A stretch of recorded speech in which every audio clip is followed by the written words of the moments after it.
आज की ये वीडियो बहुत ही ख़ास होने वाली है, क्योंकि इसमें बात हिंदू और मुसलमान की होने वाली है। इसमें बात राम और अल्लाह ताला इस्लाम की होने वाली है। ये वीडियो बनाई जा रही है स्पेशल उन लोगों के लिए, जिनकी सोच के ऊपर धर्म का पर्दा चढ़ा हुआ है, जिनकी आँखों के ऊपर धर्म का चश्मा चढ़ा हुआ है। ये वीडियो इसलिए भी ख़ास है क्योंकि आज जो हमारे मेहमान हैं, वो एक मुसलमान हैं। उनका नाम है शकील अहमद। हाँ, ठीक सुना आपने, शकील अहमद इनका नाम है, मसूद अज़हर नहीं, शकील अहमद। ये भाई कहाँ से है मैं बता देता हूँ। ये है उत्तर प्रदेश, भारत का सबसे बड़ा पॉपुलेटेड राज्य उत्तर प्रदेश, उसके एक ज़िले से है शकील अहमद। ये जब से हमला हुआ है ना पहलगाम के अंदर, बहुत जंग छिड़ी हुई है फेसबुक और यूट्यूब के ऊपर। आपस में पत्रकार भिड़ रहे हैं मौलवियों से, आपस में लड़ाई हो रही है अलग अलग राजनीतिक पार्टियों के प्रतिनिधियों की। बहुत कुछ हो रहा है और बहुत सारे लोग आरोप प्रत्यारोप कर रहे हैं एक दूसरे के ऊपर, हिंदू मुसलमानों पर, मुसलमान हिंदुओं पर। और जब जब आतंकवादी हमारे देश के ऊपर अटैक करते हैं, तब तब ऐसी बातें सामने आती हैं।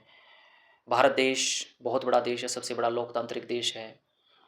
इसी के अंदर ये भाई रहता है, उसी के अंदर मैं रहता हूँ। मेरा नाम मोहित है, नाम से आप समझ गए होंगे मैं हिंदू हूँ। और भाई का नाम शकील अहमद है, तो आप सोच रहे होंगे ये मुसलमान है। ये मुसलमान ही है, लेकिन सवाल यहाँ पर ये है, बहुत सारे लोग कुरान को लेकर, कुरान की आयतों को लेकर के बहुत गंभीर सवाल उठाते हैं, जिन्होंने शायद कुरान कभी पढ़ी नहीं। और मैं सच बताता हूँ, कुरान मैंने भी नहीं पढ़ी, क्योंकि कभी ज़रूरत ही नहीं पड़ी। वो मुसलमानों का, वो इस्लाम धर्म का एक, मैं कहूँ तो जैसे हिंदुओं की भगवत गीता होती है, उसी प्रकार एक धर्म ग्रंथ है। इस्लाम धर्म के अंदर जो मुस्लिम हैं, इस्लाम को मानने वाले हैं, वो कुरान पढ़ते हैं।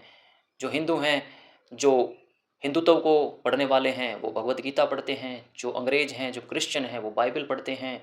और जो सिख धर्म को मानने वाले हैं, जो हमारे सरदार भाई हैं, वो अपनी जो उनकी किताब होती है गुरु ग्रंथ साहिब, उसको पढ़ते हैं।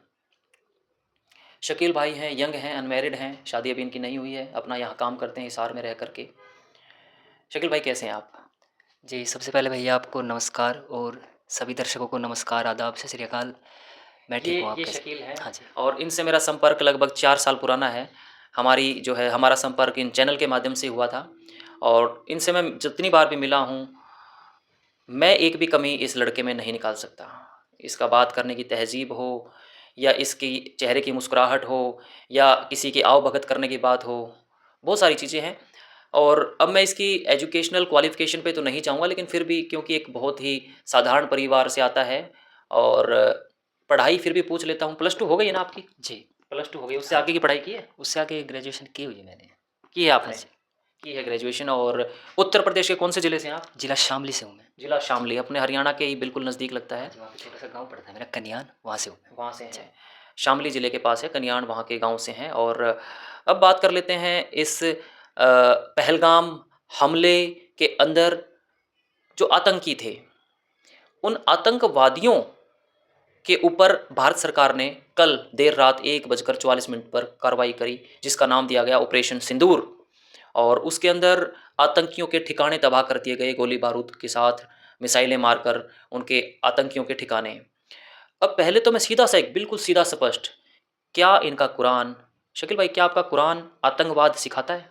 नहीं जी, बिल्कुल नहीं। क्या कुरान की किसी आयत में ये लिखा है कि आतंक फैलाना चाहिए? नहीं, नहीं, जहाँ तक मेरी जानकारी है, इस्लाम सिर्फ़ इंसानियत की बात करता है। हुँ। जी, जहाँ तक मैंने पढ़ा है, आतंकवाद को कभी बढ़ावा नहीं देता है कुरान। आतंकवाद को कभी कुरान बढ़ावा नहीं देता है। आपने देखिए कभी थोड़ी बहुत तो स्टडी करी होगी कुरान के बारे में, आपके माता-पिता ने, क्योंकि मुस्लिम परिवार में पैदा हुआ है, तो माँ-बाप ने ऐसी शिक्षा सिखाई आपको कि फलाँ को मार दे जाकर, नहीं, उससे जो है जन्नत मिलेगी? कभी नहीं, कभी ऐसे माँ-बाप सिखाते हैं बातें? कभी नहीं। और न केवल मुस्लिम यार, हमें भी नहीं सिखाते। ऐसे कौन सिखाता है? कोई माँ-बाप ये नहीं कहता, बशर्ते एक अच्छे घर में परवरिश जिस बच्चे की हुई हो, कोई माँ-बाप ये नहीं सिखाता, ना उसकी कोई सिलेबस की किताबें ये सिखाती कि किसी को जाकर के मार दे, किसी को जान से ही मार दे, किसी को थप्पड़ मार दे, किसी को सिर पे ईंट मार दे। क्यों मार दे भई? सब अपना खुश रहो, खाओ-पियो, कमाओ। लेकिन बहुत सारे अंधभक्त हैं, जिनकी आँखों पर अभी भी धर्म का चश्मा है, वो अंधे हो चुके हैं, जिनको केवल और केवल एक चीज़ दिखाई देती है, वो नाना पाटेकर का एक डायलॉग था ना, याद है? वो उंगली फोड़ देता है ईंट से, कहता है ये ले तेरी इधर लेके आ, ओए इधर आ, सलीम इधर आ, उसकी फोड़ देता है। अब तो कहता है ओए रामू इधर आ, दोनों की उंगली फोड़ देता है, दोनों में से लाल रंग का खून निकलता है। फिर वो पूछता है दोनों को मिला करके, अब अलग अलग कर, हिंदू का अलग कर, मुसलमान का अलग कर। जब खून एक है, त्वचा का रंग एक है, दो ही हाथ हमारे हैं, क्या इनका एक हाथ है या इनके दो हाथ हैं, या इनकी 4 आंखें हैं या हमारी 10 आंखें हैं? ज़्यादा अंधभक्त होने की जरूरत नहीं है साथियों। अपने आप को बुद्धि से, विवेक से काम लीजिए। आतंक की जहां तक बात है, टेरर, भय कौन फैलाता है? जिसकी बुद्धि भ्रष्ट होती है, और वो किसी भी समाज के अंदर हो सकता है, किसी भी धर्म के अंदर हो सकता है। क्या आपने नहीं देखा? मैंने खुद देखा अखबारों के अंदर, अमृतसर के अंदर जो सिख गुरुद्वारा प्रबंधन कमेटी है, वहां पर चुनाव होते हैं, मैंने वहां तलवारबाजियां होती देखी हैं पद के लिए। क्या आपने नहीं देखी? तो पुराने अखबार और सुर्खियां निकाल करके देख लीजिए, ट्रैक रिकॉर्ड उठा लीजिए मीडिया का, आपको पता चल जाएगा। तलवारबाजियां हुई हैं वहां पर, जो है वार करके एक दूसरे के ऊपर खूब भयंकर तरीके से उनको चोटिल कर दिया जाता है पद के लिए। चंद्रशेखर आजाद है नगीना से सांसद, उनके ऊपर हमला हुआ, गोली उनको मार दी गई। कौन था वो? किसने उसको गोली मारी? मैं आपसे पूछना चाहता हूं, 2012 में दिसंबर की रात दिल्ली की एक बेटी निर्भया के ऊपर जो घिनौना कृत्य हुआ, उसका रेप करके उसको मार दिया गया, कौन थे वो लोग? अब बात करते हैं सीमा सुरक्षा की। हमारे देश के अंदर आतंकी घुस जाते हैं, कहाँ से आते हैं? कोई तो उनको फंडिंग कर रहा है। वो कौन लोग हैं? जो गिरोह बना रखा है, जो गिरोह बना हुआ है, जो लोग आतंक को पनाह दे रहे हैं, जो लोग आतंकी जो सरगना हैं, उन लोगों को फाइंड आउट किया जाए। चाहे वो किसी भी मजहब से हो, चाहे वो मुसलमान हो, तो उनको मार गिराना जरूरी है। जो आतंकी हैं उनको मार गिराना जरूरी है। अब बात करते हैं हमारे पड़ोसी देश पाकिस्तान की। 1947 में इस देश का बंटवारा हुआ, भारत अलग हुआ, पाकिस्तान अलग हुआ। 1947 में एक ही दिन भारत का ध्वज और पाकिस्तान का ध्वज फहराया जाता है, बस एक ही रात का अंतर है। और उनका नेशनल फ्लैग 14 को, हमारा 15 को फहराया जाता है। फिर पाकिस्तान बना, उसमें जो पॉपुलेशन थी वो मुसलमानों की गई, और वो इसी हिंदुस्तान से अलग होकर के गए थे। आपको याद होगा सीन, अगर किसी ने किन्होंने फिल्में देखी हों, फिल्मों में दिखाया जाता है बैलगाड़ियां भर भर के, ट्रेनें भर भर के लाहौर गई दिल्ली से। लेकिन आतंकवादी और आतंक केवल उनको निशाना बनाया जाना चाहिए, मासूमों को नहीं, निहत्तों को नहीं। मैं मानता हूं कि जो पहलगाम के अंदर जो हमारे भाई बंधु निहत्ते थे, उनके ऊपर गोलियां चलाई गई और उनको मार गिराया गया। ठीक है, ऑपरेशन सिंदूर के तहत आतंकियों का घर ढहाए जा रहे हैं, लेकिन उन आतंकवाद की जड़ों को खत्म करने के ऊपर काम करना चाहिए। भारत को मिलकर के जो दूसरी विश्व सैन्य ताकतें हैं, उनसे बैठ करके मीटिंग होनी चाहिए, बातचीत होनी चाहिए। लेकिन ये झगड़ा कभी नहीं होना चाहिए हिंदू मुसलमान का, जो इस देश में होता आ रहा है। मैं हिंदू हूँ, मैं मुसलमान हूँ, मैं ये करूँगा, मैं वो कर दूंगा। जान को उतारू हो जाते हैं एक दूसरे को, और ये जहर फैलाने का काम कर रहे हैं लोग, एक दूसरे की भावनाओं को आहत करते हैं, बहन बेटियों के ऊपर उतर जाते हैं। उससे होता क्या है? माइनॉरिटी के ऊपर एक डर, एक भय का माहौल पैदा हो जाता है। होता है कि नहीं होता है? तो शकील भाई, ये जो मुद्दा चल रहा है, आपकी जितनी उम्र है और जितनी समझ, आप किस प्रकार से देखते हैं? ये आपने बिल्कुल सही कहा। कहीं न कहीं इसमें नेताओं की भी कमी लगती है मुझको, क्योंकि सीमा सुरक्षा बल कैसे घुस जाते हैं अंदर ये। वो रहा पुलवामा वाला हमला देख लो, आज तक उसकी जाँच नहीं हो पाई। और ये पहलगाम में भी अटैक हुआ है, वहाँ पे एक भी सुरक्षा बल नहीं था। तो कहीं न कहीं सीमा सुरक्षा बल भी मजबूत नहीं है। एक छोटी सी बात है, हमारे घर के अंदर हम पुख्ता इंतजाम करते हैं कि हमारे घर में कोई घुसपैठिया न घुस जाए। हम सीसीटीवी कैमरा भी लगवाते हैं। अगर फिर भी कोई चोर उचक्का बढ़ जाता है घर के अंदर, तो हमारे पास लाठी डंडे भी होते हैं, हम उसको पीट भी देते हैं। वो सारी चीज़ें होती हैं। कॉलोनी जो सेक्टर होते हैं, वहाँ गार्ड छोड़े जाते हैं। ये तो एक कॉलोनी की सुरक्षा के लिए हम करते हैं कि गार्ड छोड़ा जाता है। गार्ड के पास हम गार्ड को हम बंदूक भी दे देते हैं अपनी सेफ्टी के लिए, सुरक्षा के लिए। गार्ड को टॉर्च भी दी जाती है, गार्ड को डंडा भी दिया जाता है, फ़ोन भी दिया जाता है, ताकि वो सूचना दे। लेकिन एक देश के अंदर घुसपैठिए घुस जाते हैं और वो मार गिराते हैं। एंट्री कहाँ से हुई? कहाँ था सीमा सुरक्षा बल? चूक कहाँ पर हुई? और फिर आप ऑपरेशन सिंदूर करते हैं। ये एंट्री कैसे होती है? हमारी सीमा सुरक्षा बल है, जो भारत की पूरी बाउंड्री है और जो संवेदनशील है, जम्मू कश्मीर जैसा एरिया जो सबसे ज़्यादा संवेदनशील है, वहीं पर सुरक्षा कर्मी नहीं है। बीएसएफ के जवान कहाँ थे? किसने उनको ढील दे रखी थी कि तुम अब यहाँ पर लाइटली प्रोग्राम है, यहाँ से हट जाओ, कोई नहीं आएगा। पिछले 15 साल से ठीक चल रहा है, तो अब कोई नहीं आएगा। वाह, मेरे घर में आज तक कोई चोरी नहीं हुई, तो मैं कैमरे हटा लूँ क्या? मेरे घर में आज तक कोई चोर नहीं घुसा, तो मुझे क्या कैमरे हटा लेने चाहिए, या फिर उन डंडों को तोड़ फेंकना चाहिए जो हमने पहरेदार के रूप में रखे हुए हैं? और फिर लड़ाई झगड़ा होता है हिंदू और मुसलमान का। सुरक्षा में चूक आप लोगों द्वारा होती है। आप भारत के प्रधानमंत्री हैं, आप भारत के गृह मंत्री हैं और सीमा सुरक्षा बल आपके अंडर में है, सब कुछ आपके अंडर में है। आपके पास राफेल है, आपके पास सुखोई हैं, आपके पास MiG-29 हैं, आपके पास राफेल हैं, आपके पास लाखों की सैन्य क्षमता है, असला है, सब कुछ है, टैंक हैं। उसके बावजूद आप इतना एक्सपेंडिचर डिफेंस के ऊपर करते हैं, इतना हज़ारों अरबों खरबों करोड़ रुपया हर साल रक्षा विभाग के ऊपर खर्च कर दिया जाता है और फिर आतंकी घुस जाते हैं सीमा पार करके और फिर डिबेटें होती हैं और फिर हिंदू मुसलमान होता है। गलत तो नहीं कह रहा मैं? सही कह रहे हो आप भैया, बिल्कुल ऐसा ही होता है। अब बताओ हिंदू मुस्लिम की क्या गलती है इसमें? क्या गलती है इसमें हिंदू मुसलमान की, मैं आपसे जानना चाहता हूँ। आपके आदेशों से ही तो वहाँ से सीमा सुरक्षा बल के जो ऑफिसर्स हैं वो हटते हैं, क्योंकि उनकी ड्यूटी, उनके जो रोटेशन होती है, उनका जो समय सारणी होती है वो आपके हिसाब से तय होती है। जो उनके सीनियर कमांडर उनको तय करते हैं, जो उनके सुरक्षा बल के जो सीनियर अधिकारी वो उनको कहते हैं, आदेश देते हैं कि आप वहाँ जाएँ, आप वहाँ जाएँ, वहाँ खड़े हों, इतनी बटालियन वहाँ खड़ी हो जाए, इतनी बटालियन वहाँ खड़ी हो जाए। और उसके बाद फिर जब हमले हो जाते हैं, जब आतंकी घुसपैठिए घुस जाते हैं हमारी सीमा के अंदर और हमारी बहनों को विधवा कर देते हैं या उनका सिंदूर उजाड़ देते हैं, तब आप लोग ये बदले के लिए और फिर हिंदू मुसलमान करवाते हैं ये दंगे, जो मुझे पर्सनली लगता है गलत है शकील भाई। गलत है, बहुत ज़्यादा गलत है। अब बेकसूर लोग मारे जाते हैं इसमें, जो गलती कर रहा है वो तो गलती कर जाता है, उसको सज़ा नहीं मिलती। अब बेकसूर लोगों को इसका हर्जाना भरना पड़ता है। और बहुत सारे अंधभक्त लोग हैं, कुछ मेरे चैनल से भी जुड़े हुए हैं, वो केवल ये सोचते हैं, एक उन्होंने पाठ पढ़ लिया, हमारे देश के प्रधानमंत्री, अरे हम लोग उनको चुन करके भेजते हैं, हमारी वोट की ताकत से वो प्रधानमंत्री बनते हैं, वो गृह मंत्री बनते हैं। शकील भाई, मैं तो एक सीधी सी बात जानना चाहता हूँ। आपका भी परिवार है, आपके माता पिता हैं, भाई बहन हैं, रिश्तेदार हैं, आपकी भी बहन है, उनके भी जो है आगे और परिवार होता है, आपकी पूरी कम्युनिटी है। क्या आपके धर्म में कभी इस तरह की बातें सिखाई जाती हैं क्या कि काफिरों को मार दो? ये काफिर क्या होता है, पहले तो इन दर्शकों को बताओ, मुझे नहीं पता काफिर। मैं आप लोगों को बता दूं, जहाँ तक मैंने इस्लाम में पढ़ा है, किसी को काफिर कहना भी बहुत गलत है। काफिर अगर काफिर मतलब डरपोक होता है क्या? नहीं नहीं, ये ना उसको बोलते हैं जो इस्लाम को नहीं मानता, अल्लाह को नहीं मानता, बहुत सारे भगवान को मानता है, उसको काफिर बोलते हैं। और किसी को काफिर बोलना बहुत गलत है। अगर आप काफिर बोलते हैं तो बहुत बड़े गुनाह में आता है ये काफिर बोलना। तो किसी को काफिर बोलना अलाउ नहीं है इस्लाम में जी। तो वैसे तो देखो, ये ज़रूरी नहीं है कि हर हिंदू ने भी भगवत गीता पढ़ी हो, कोई ज़रूरी नहीं है, या हर सरदार ने गुरु ग्रंथ साहिब पढ़ी हो, कोई ज़रूरी नहीं है। तो ये भी ज़रूरी नहीं है हर मुस्लिम भाई ने, हर मुसलमान ने उसको पढ़ा हो, कुरान को पढ़ा हो। लेकिन एक जनरल बात है यार, जो स्टडी होती है, जो हम लोग अपने स्कूलों में करते हैं, वही सिलेबस 2 दूनी 4 ही होता होगा आपके भी। हाँ जी, 2 दूनी 4 है 2 दूनी 4 ही हमने पढ़ा है, सरदारों ने भी 2 दूनी 4 ही पढ़ा होगा और ईसाइयों ने भी 2 दूनी 4 पढ़ा होगा। ऐसे अनार ही आपको सिखाया जाता होगा जी, बिल्कुल। ऐसे अनार ही हमने पढ़ा है।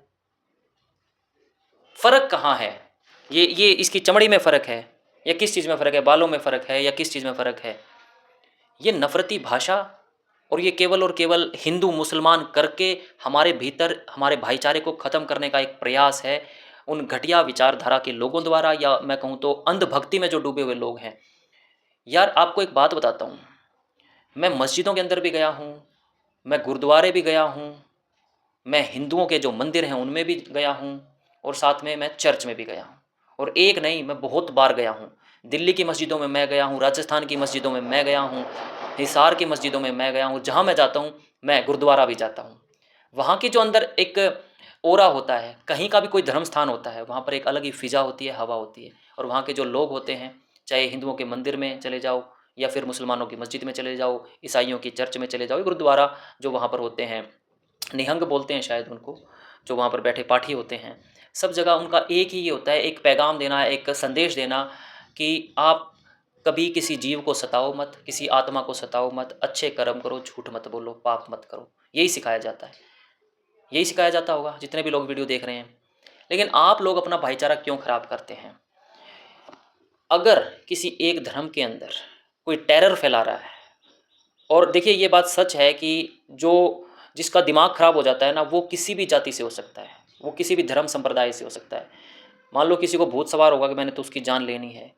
आपको याद होगा एक लड़का था बुगाना गांव का, बम उसको बोलते थे, 6 फुट का था, उसका नाम तो शायद सोनू था। उसकी आपस में पता नहीं किससे क्या चल रही थी, सुबह सुबह उसकी दुकान पर 8-7 लड़के आए, उसके 6-7 गोलियां मार दी, मौत के घाट उतार दिया। 6 महीने पहले उसकी शादी हुई थी। अब वो क्या बाहर से आए थे भाई? क्या वो आतंकवादी थे और क्या वो मुसलमान थे? तो ये जो 6 जने आए और उसको गोली मार के चले गए, और जिसको गोली मारी उसके परिवार के लिए तो वो कौन हुए? टेररिस्ट ही हुए ना, आतंकवादी हुए। उन्होंने आतंक फैलाया गाँव के अंदर। एक लड़के, एक नौजवान लड़के की, 27 साल के लड़के की, सोनू नाम था उसका, उसकी हत्या कर दी। और ऐसे-ऐसे कितने उदाहरण हैं हमारे इस पूरे देश के अंदर। इस इतना बड़ा देश है जहाँ पर उसी के गाँव के लोग पता नहीं किस रंजिश को लेकर के मार देते हैं, और फिर आपका खून खौल उठता है, देशों के दुश्मन आप बन जाते हैं। शकील भाई कुछ बताओ, ये लोगों के ऊपर जो आँखों पे धर्म का पर्दा है, आप इनको क्या कहना चाहोगे? मैं तो यही कहना चाहूँगा कि धर्म का चश्मा उतार दीजिए, जो ये हिंदू मुस्लिम हैं, इंसानियत सबसे बड़ा धर्म है। जी, ये कहना चाहूँगा मैं तो। क्या इस्लाम में ये सिखाया जाता है कि भाई हिंदू सही नहीं होते, या हिंदू जो होते हैं वो बदमाश होते हैं, वो गुंडे लफंगे होते हैं? क्या ऐसा सिखाया जाता है इस्लाम में? नहीं, नहीं, ऐसा नहीं सिखाया जाता। मस्जिद में तो बल्कि दुनियादारी बातें करना भी हराम है।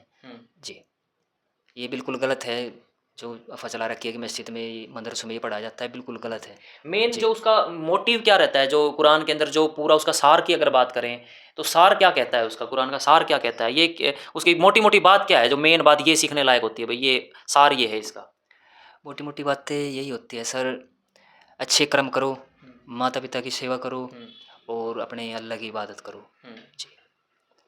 तो यही हम इसमें होता है भाई, जो भगवत गीता होती है उसमें भी तो ये कि कर्म करो, कर्म ही करना सिखाया जाता है ना, मेहनत करो, अच्छे कर्म करो। हैं? जी। आप लोग भी तो मेहनत करके ही कमाते होगे जी, पैसे, बिल्कुल। या कोई और भी तरीका नहीं, है? नहीं, मेहनत करके कमाते हैं। मेहनत करके पैसे कमाते हैं। फल की रेहड़ी तो आपके भी यहाँ लगाते होंगे, हाँ जी, हैं? हाँ जी। पेंचर तो आपके यहाँ भी लगाते जी, होंगे, जी, शोरूम आपके यहाँ भी चलाते जी। होंगे, जिम चलाते हाँ होंगे, जी, अफ़सर बनते होंगे, हाँ क्या जी। नहीं बनते? जी, बनते हैं। बनते हैं ना पढ़ लिख करके। जी। सब कुछ सेम है, तो फिर ये वाहियात की बातें क्यों? वीडियो ज़्यादा लंबी हो जाएगी, आपको मैं नहीं चाहता बोर करना, पर दोस्तों थोड़ा सोचो, थिंक बिफोर यू स्पीक, थोड़ा अपना दिमाग लगाओ, और जो बेफिजूल की बातें करते हैं चैनलों पे आके, प्लीज़ थोड़ा सा अपने दिमाग को खोलो, स्वच्छता की राजनीति करो, ना कि बर्बादी की। ये चीज़ें बर्बादी की राह पर ले जाने वाली है। धन्यवाद वीडियो देखने के लिए, शुक्रिया। बातें तो न जाने कितनी है मेरे पास। मेरा नाम है मोहित कुमार, और मेरे साथ मेरे भाई हैं शकील अहमद, और बहुत एक सभ्य घर का सभ्य लड़का है ये। क्या तुम भविष्य में कभी गलत काम करोगे, आतंकवादी बनने की सोचोगे? अपने बच्चों को बनाओगे? अरे नहीं भैया, कैसी बात करते हो? ऐसा तो ख़्याल भी नहीं लाना है मन में आपके कभी। पूरे खानदान में है कोई? नहीं, मेरे ख़ानदान में तो फ़ौजी भी हैं, मेरे भैया, ताऊ के लड़के हुँ, पुलिस में भी है, देश की सेवा कर रहे हैं मेरे हुँ। ख़ानदान से तो। जी। देश की सेवा कर रहे हैं, ठीक है। हमारे आपको याद होगा डॉक्टर एपीजे अब्दुल कलाम राष्ट्रपति थे, मुसलमान थे, तमिलनाडु के रामेश्वरम से थे। उसके बाद हामिद अंसारी हमारे उपराष्ट्रपति बने। एक 22 साल के यंग आईपीएस ऑफिसर बने थे, उनका मुझे अब नाम ध्यान नहीं आ रहा, वो भी मुसलमान थे। यंगेस्ट आईपीएस इन इंडिया थे वो, 2018 या 19 बैच के, बहुत ही जेंटल लड़के, पतले से, शायद कुरैशी कुछ इस तरह का नाम था उनका, मुझे याद नहीं आ रहा क्या था, जो भी हसन, हाँ, कुछ ऐसा था। सैयद हसन या जैसा कुछ नाम था। तो यार ये भी तो लोग हमारे देश की आर्मी के अंदर आके, पुलिस के अंदर आकर के सेवा करते हैं।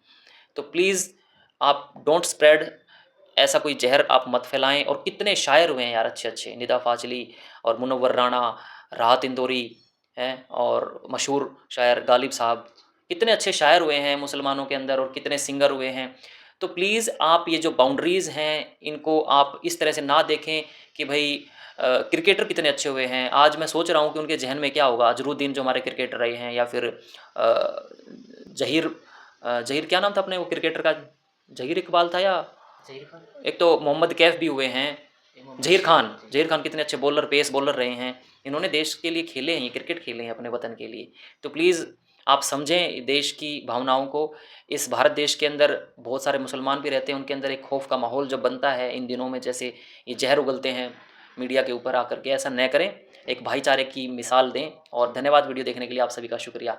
अल्लाह हाफ़िज़, जय हिंद, जय श्री राम।